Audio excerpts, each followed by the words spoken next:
Oh, hello there. Yes, well, good grief, isn't it just hump day? It's already been a long, slow week, and I have a feeling it's going to be longer and slower in a lot of different ways.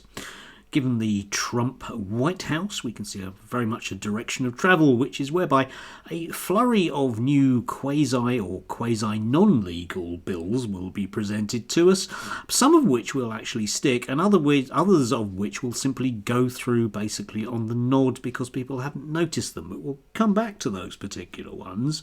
People on this side of the pond, of course, are sort of salivating, as I said they would do, with the idea that they can get what they want. But the thing is, of course, that what they really want is, well, not exactly the way that they're going to tell you that they're going to give you the things that you might want. So, for example, if you're a nasty racist, then they're definitely going to tell you that all those nasty racist things are definitely going to be true.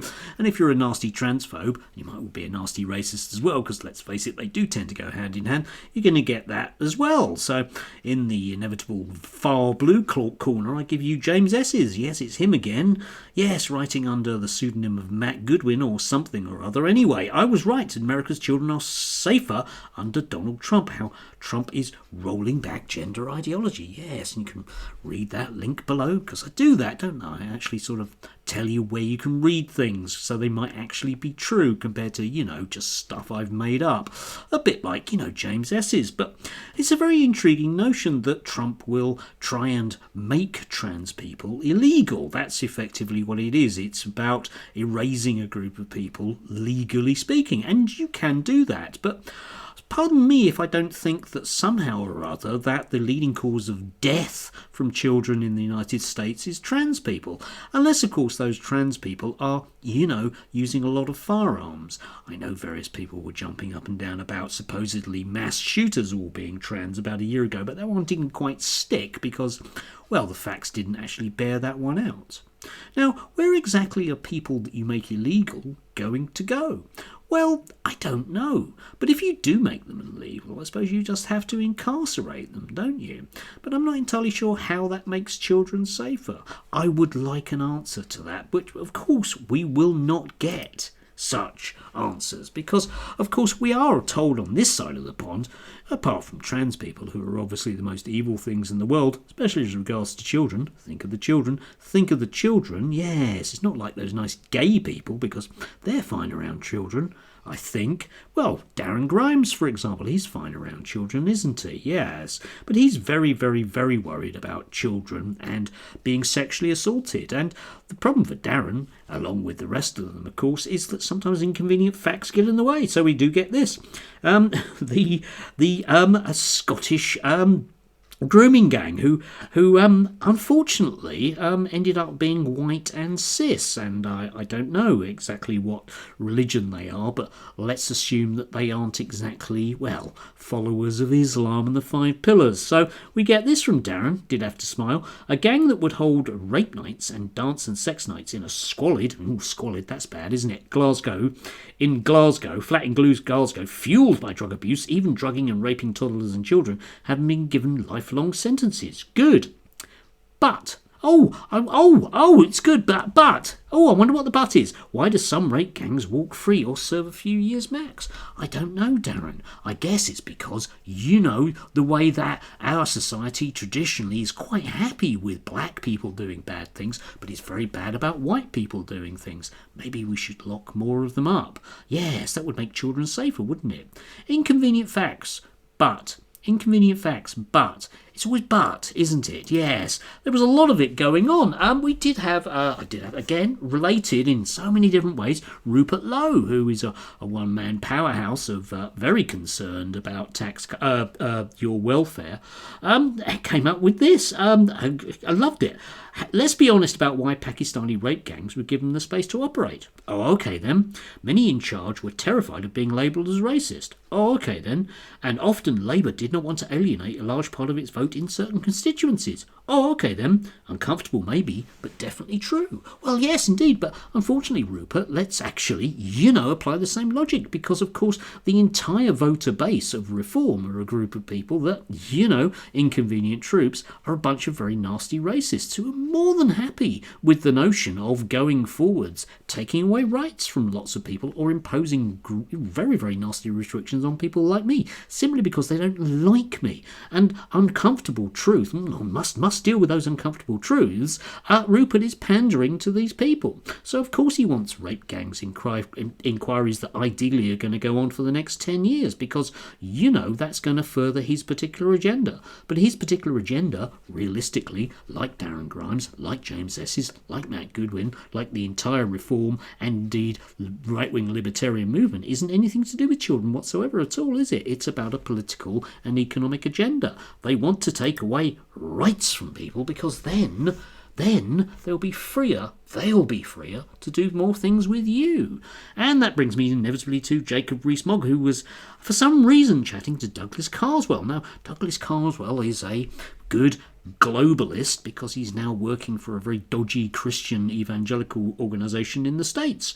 Yep, I have no idea why either. You can check out my other video on him. But nevertheless, he's decided to stick his head in this part of the world. So let's read this. Britain will only recover when it has a government that treats the Whitehall Mandarin the way the Thatcher government treated the National Union of Mine Workers. Yes, indeed. Yes, we do need to gather them in a field and charge at them on horseback with batons. That'll work. Douglas Carswell says that Whitehall Mandarins were a vested interest that needs to be taken on and destroyed. Now, the intriguing thing about this, of course, is that these are two people that will swear to you positively about the glorious history there is of the Britain in the past, and the way that we do things. It's British exceptionalism. We do things differently, and we don't need various things because it works so well, apart from the civil service, who historically have been separate from government, but they just need to go now because they're getting in the way, presumably of child protection in some way or other, which is unspecified. But of course what these two people really mean is that they want to be able to appoint whoever they want to places like the judiciary and simply pass any laws that they want. And what I would say to them is, okay, then let's have a written constitution that codifies that. At which point, suddenly there will be all of these historical precedents which mean we can't do that. Why? Because there's a real danger that they won't be the ones doing it. And that would never be. But so long as you get sold on the idea that the reason why things don't work very well is because they can't do things efficiently enough. And that's true, they can't do things efficiently enough. But it's not because of civil servants stopping them. It's because their ideas don't work. But of course, that's just me being, picky, isn't it? Now, if we look at a generalised direction of travel with all of this stuff, it starts to become quite scary, because ultimately what lots of people in the States want is a far more rapacious economic system. And we can see this very, very, very, very clearly in some of the proposals that are going through. Originally started in Missouri to employ bounty hunters to pick up illegal migrants. Now, if you're a nice Reform voter, you can say that that's a very, very good idea. But if you actually look at the bill currently in front of the Mississippi state legislature, not entirely sure if it's going to pass, but it shows a very, very, very keen direction of travel. Well, we end up with this, which is worthwhile actually having a look at. A person commits the offence of trespass by an illegal alien if such person is an illegal alien, knowingly enter this state and remains in this state, and is physically present in the state at the time a licensed bounty hunter or peace officer apprehends such person. Yes. So in other words, if you're an undocumented person, you need to be very, very careful in Mississippi. Moving on, the offence of trespass by an illegal alien under this section of felony, for which the authorised term of imprisonment is life imprisonment without eligibility for probation, parole, conditional release, or release except by the act of the governor or the natural death of such a person. Yes, so in other words, if you get picked up in Mississippi or Missouri threw it out, but Mississippi, for example, then you can go to prison forever. That's it. Forever. You will never leave the prison system. Okay? The provisions of this section shall not apply if the federal government enters into a written agreement with the department to take such a person into custody and, within 24 hours of such a person being committed to the custody of the federal government, deport such a person. Right? Yeah? So in other words, if you're not taken over by the federal agent acting on behalf of the national body within 24 hours, you will stay inside in prison forever. Now, you might say, oh, well, that's a good thing because that'll really stop them going there. Except, of course, that we have to think about the nature of where the money is. Because in the American system, the whole prison industrial complex, which is exactly what it is, don't forget the number of people that the Americans put in prison would make very autocratic regimes blush. But of course, these people are put to work. I mean, you may have noticed that a lot of them were employed, in inverted commas, to put out wildfires. Yes, still, never mind if they get cancer. It's not to worry, they're felons. So there we go.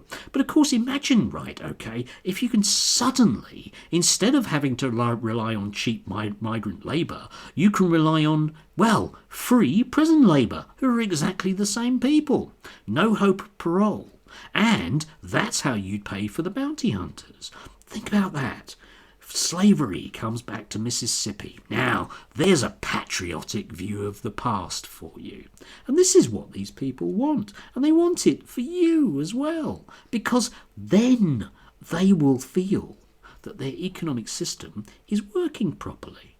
Sorry if I feel, that isn't a brilliant thing for me or other human beings. But I do have to question exactly who these lizard reptilian types are, because I really don't think they've got anything even basically mammalian about them.